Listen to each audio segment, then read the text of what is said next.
Hello, my name is Kathy Groh. I'm the transition coordinator of the Warrior Run School District. Just to give you a little background knowledge on our district, we actually span 3 different counties in Pennsylvania.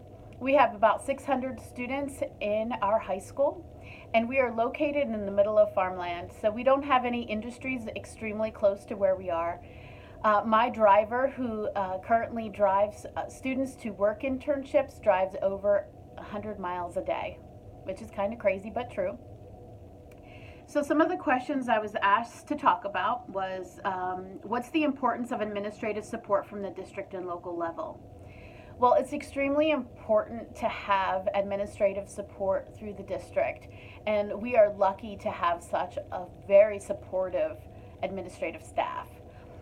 They have given us vehicles for our transition program, and also we had to use paraeducators to do job coaching support, but then also to do driving. And then also within our district, we have 2 programs currently. One is called the Defenders Cafe, which is a vocational training program that is operated by our life skills and autistic support students.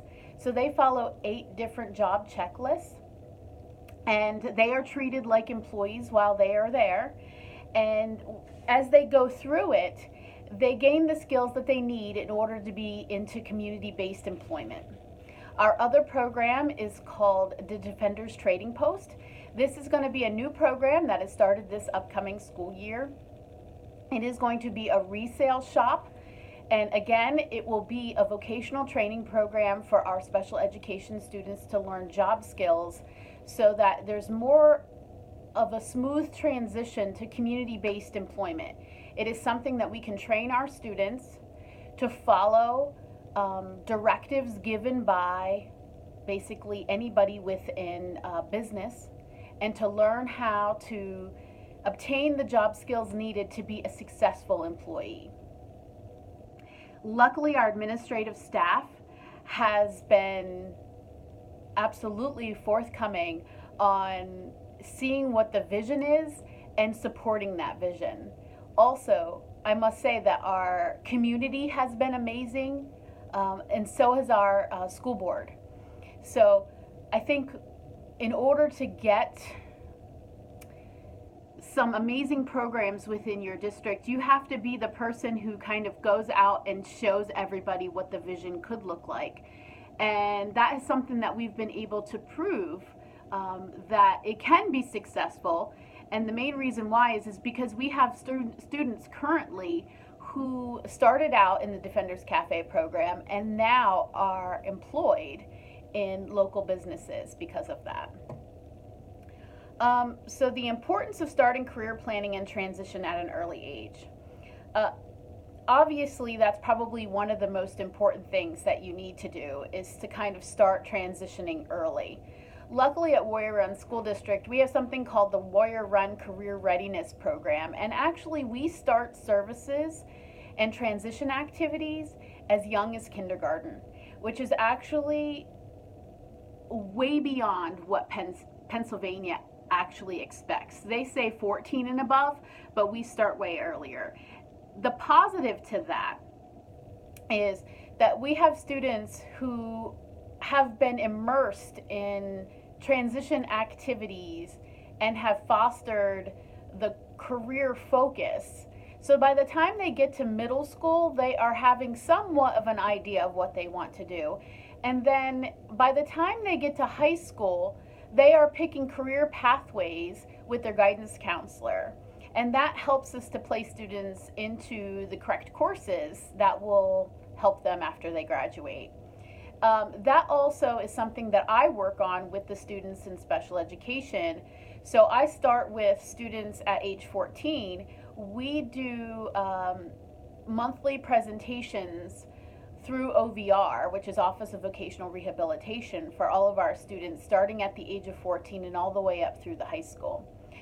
If I have a student at the age of 16 who starts to say, I'm not really sure what I want to do, that is my hint that I need to focus more on career awareness with them and career exploration, and start to maybe do more transition assessments or sit down and have conversations with them. We can talk about work internships. We also have a vocational school that we send students to. So we have a lot of opportunities here. We're extremely lucky in that fact. The other one is developing age-appropriate curriculum and starting at an early age. We actually, as I said, do have transition activities that we start in kindergarten. Students that I work with actually go through what I call transition seminar, and that is a curriculum that I wrote, and they get that generally in 11th and 12th grade, specifically if they do work internships, because I have more control over their schedules, and so they learn job skills within that transition seminar class following that curriculum. So it is something that I pull them from their work internships at least once a month. It's very similar to what happened when we were going through seminar classes as teacher students. And so I pull my students, we sit down during the time they're supposed to be working, and we go over activities that would help them to basically increase soft skills. Some of those could be talking about when it's okay to call off of work and when it's not okay. How do you talk to your supervisor?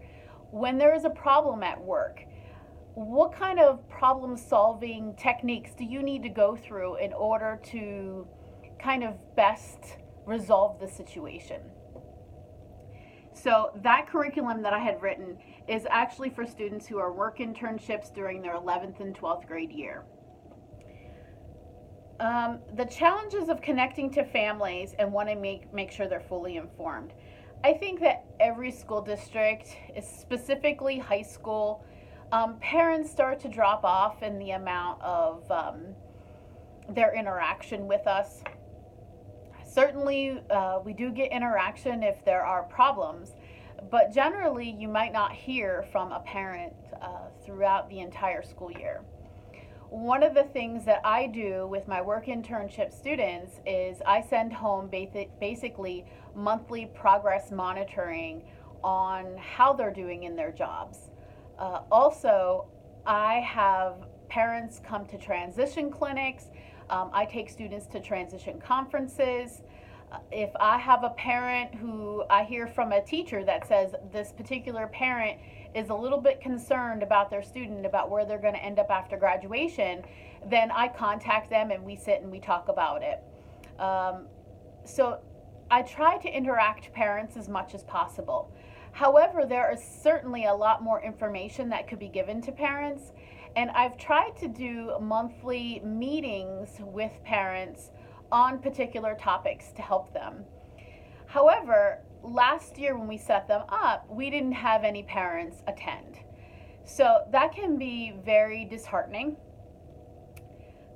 So one of the ideas that I had was maybe we could come up with snippet videos, which are basically like 10 minutes, to where we can talk about certain jobs, and we can talk about job skills, and we can talk about agencies to support students, and put them onto our website, but then also through Google track who is seeing these videos, and allow parents the opportunity to be at home and watch these videos at their own convenience.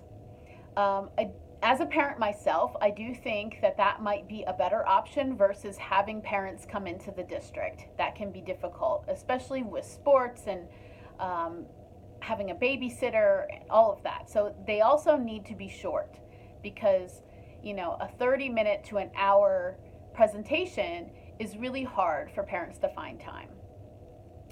So we are looking at specific topics that we felt that were important.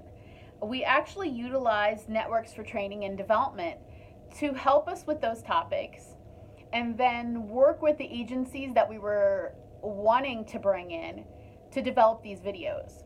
And so I think the videos will be helpful.